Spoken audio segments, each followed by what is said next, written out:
Mai 1983, la Saône sort de son lit pour la troisième année d'affilée.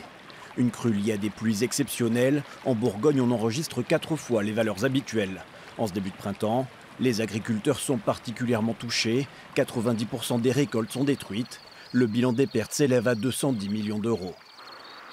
1999, cette fois-ci, c'est Châlons qui est touché. Un quartier entier, celui de la Californie, est sous les eaux. La Saône monte à 6,78 m, la crue la plus importante depuis 16 ans. Pourtant, 2 années plus tard, l'histoire se répète. En mars 2001, la Saône est en crue encore une fois. Plus de 7 mètres à Châlons. Près de la moitié des communes en bordure de rivière sont classées en catastrophe naturelle inondation. 12 ans plus tard, les sols gorgés d'eau font déborder l'Ouche. Des quartiers entiers de Dijon sont transformés en rivières. Les habitants n'avaient pas vu ça depuis un demi-siècle.